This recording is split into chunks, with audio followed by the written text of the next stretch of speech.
Fala aí, pessoal, tudo bem?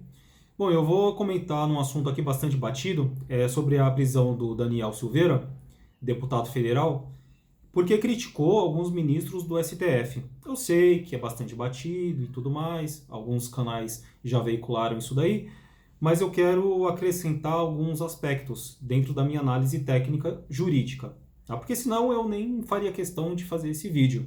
Simplesmente repassar o que já está sendo replicado aí por muitos juristas e não juristas. Pois bem, para quem não sabe, o deputado Daniel Silveira, ele foi preso a mando de um dos ministros do STF, simplesmente porque os criticou, né, no calor das palavras, né, num tom até um pouco mais ríspido, é, acabou dentro da sua verdade, daquilo que ele entendia em sua razão.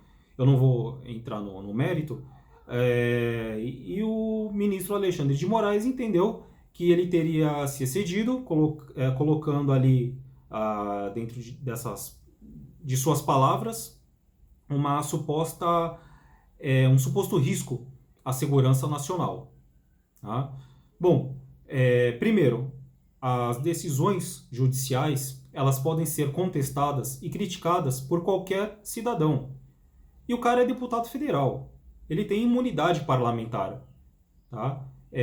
Então, é um motivo a mais para entender que essa prisão tenha sido ilegal e inconstitucional. Segundo ponto, ele foi enquadrado no artigo 26 da Lei de Segurança Nacional, se eu não me engano. Esse artigo, lá da Lei 7170, eu vou até ler para vocês, para entenderem: caluniar ou difamar o presidente da República ou do Senado Federal, da Câmara dos Deputados ou do STF, imputando-lhe esse fato definido como crime ou fato ofensivo à sua reputação. Aqui está falando que é o presidente ou o presidente do Senado ou da Câmara ou do STF. Então parece que algumas pessoas não entendem o ou, né? Não está falando todos os ministros, está falando ou do presidente do STF, ou do presidente do Senado, ou da Câmara, né? Isso daí é gramatical, minha gente, não é nem jurídico, certo? Então,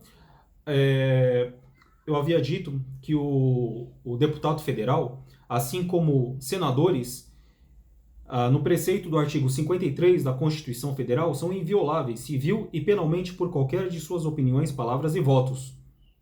O que isso quer dizer? Que eles podem falar o que bem entender. Ah, mas se excedeu, eles podem falar o que bem entender. Então, o que eu aprendi na faculdade não prestou para nada. Cursinho preparatório para as provas de alto escalão das carreiras jurídicas, as mais difíceis, como Ministério Público e Magistratura, que nós somos obrigados a decorar vários princípios, preceitos, regras, que quando a gente vê acontecendo na prática, a lei é rasgada, as normas da Constituição são rasgadas, é cansativo e realmente é algo bizarro. Então, lembrei. O que eu quero dizer aqui? Há duas imunidades parlamentares. Uma é esse do artigo 53, que eu acabei de ler para vocês, que é o Freedom of Speech, ele é absoluto, tá? Ou a imunidade de não ser preso quando algum destes praticam crimes definidos no Código Penal, por exemplo, né? Aí sim, nesse segundo caso, existiria um processo de competência do STF, porque porque são senadores e deputados federais. Existiria um processo, né? E o Congresso Nacional poderia barrar este processo criminal. No caso de opiniões e votos, nem processo poderia existir, muito menos mandado de prisão em flagrante. Esse é outro ponto. A prisão em flagrante ela só pode ocorrer quando o criminoso está praticando ali na hora o fato. o que não ocorreu no caso do deputado. E ele só poderia ser preso por crime inafiançável. E crime de opinião sequer existe, né? Pois bem, eu estou sem roteiro aqui, pessoal, me desculpa, tá? Então, cabe agora o Congresso Nacional, de suas respectivas casas, Câmara dos Deputados, no caso do Daniel Silveira, suspender essa prisão, né? Porque como ele detém o mandato parlamentar, né? Que inclusive meio que está demorando. Eu não vi até agora uma manifestação energética, nem do presidente do Senado e nem da Câmara, né? O Arthur Lira. Bom, vamos ver no que vai dar. Qual o outro ponto que eu quero trazer aqui para vocês? Tá. Aí já é mais jurídico, tá? Eu vou tentar apertar a tecla SAP aí para quem não é da área. Nós temos uma tripartição de poderes na nossa república, democracia. Poder legislativo, judiciário e executivo. Eu vou pegar só o executivo aí. Quem é o chefe máximo? É o presidente da República. Então teve muita discussão, quer dizer, ainda há no meio jurídico se o presidente da República, como chefe máximo, poderia descumprir alguma lei inconstitucional ou mesmo uma norma da Constituição que seja incompatível, manifestamente incompatível com aquilo que ele venha a entender como tal, né? E aí surgiram dois posicionamentos. Primeiro, de que ele não poderia, porque todos devem obediência à Constituição Federal, que está acima desses poderes. Embaixo tem toda aquela estrutura da administração pública. E a segunda posição é aquela que diz, sim, ele pode, porque mesmo ele sendo, por ele ser o chefe máximo de um dos poderes, assim como os demais, em igual analogia aí, né, poderia descumprir uma lei manifestamente inconstitucional. Tá? Aonde eu quero chegar? A Polícia Federal, ela é um órgão inserido na estrutura do executivo. Então, se o presidente está aqui em cima e a PF está aqui embaixo, há de se concordar que, em tese, o delegado geral da Polícia Federal, assim como seus subordinados, demais delegados, por efeito dominó, deveria também estar abaixo aí do presidente da República, tá? Estou concatenando as ideias aqui para vocês.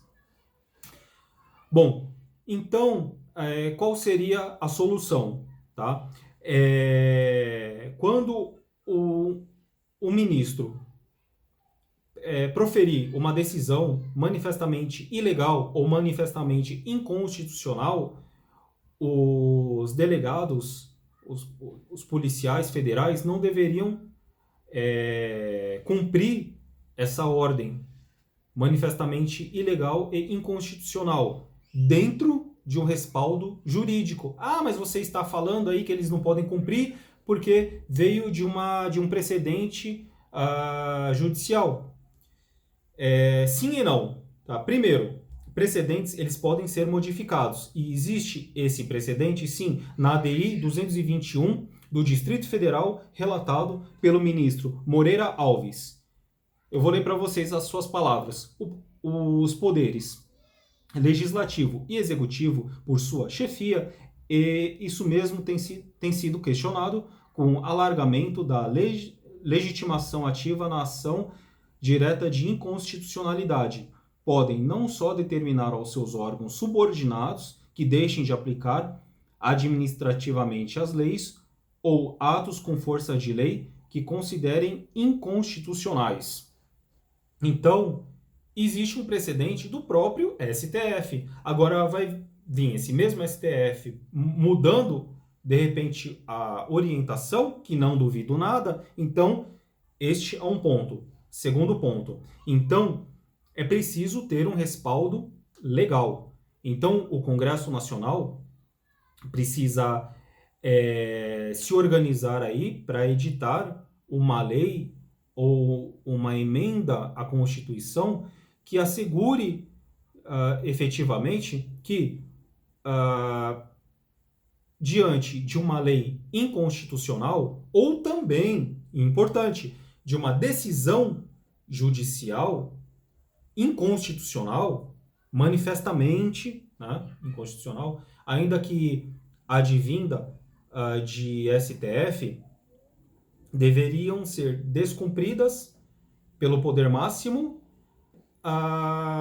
quer dizer, ou pelos seus subordinados, tá? Chancelados por este, quer dizer, descumprido diretamente pelo poder máximo, na figura do presidente, ou autorizado,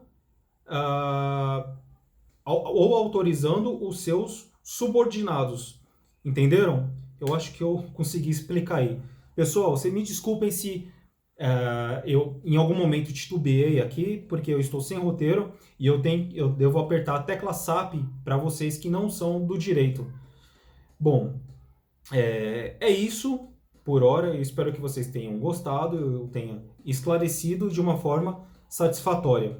Obrigado a quem permaneceu comigo até o final, tá ok? Até mais.